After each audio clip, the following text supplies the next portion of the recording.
News. Let's bring in our Andy McAllen, who's a former coach for Spurs, now runs a coaching company in Crayford in Kent, and indeed everyone hard at work behind you there on the field, Andy. Does it actually make sense?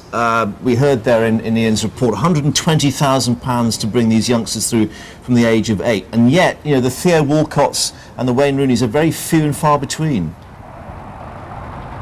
That is true. I think it's a sign of the game. As you say, I think it was mentioned in the report earlier, when they do reach their peak though, if you get a John Terry like at Chelsea, who's probably worth now in the region of 40 to 50 million pounds, if you can then sell that product on, then it becomes an asset, and it does justify the immense cost of pushing those players through.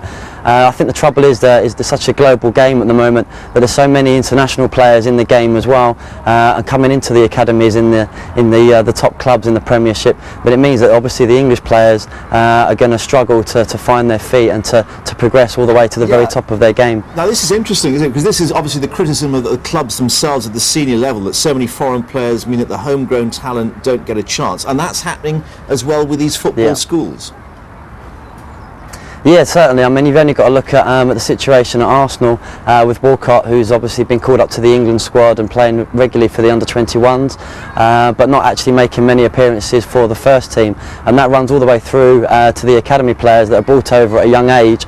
And obviously it means for English players, they've got less chance of progressing through the ranks and becoming a first-team star.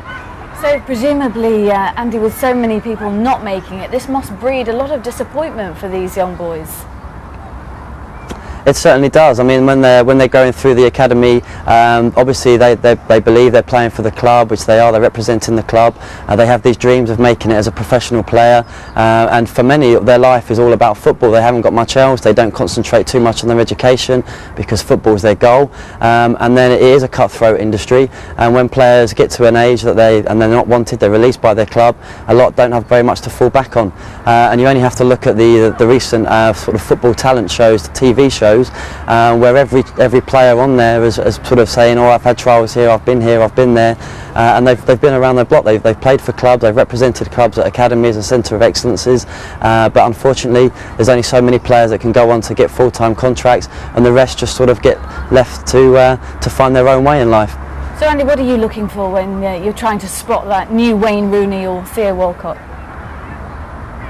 Well, at First Class Football, we're looking for obviously the youngsters that show potential, that have got good coordination and agility, that have a good attitude and want to learn.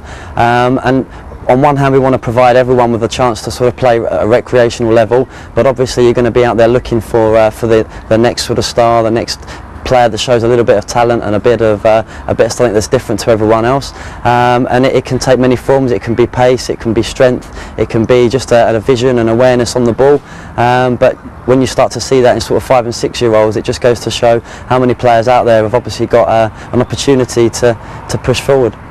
And a lot of youngsters enjoying it as well, as you can see behind you there at Crayford in Kent. Wish you a successful morning's coaching down there in Kent. Thanks very much, Andy McAllen.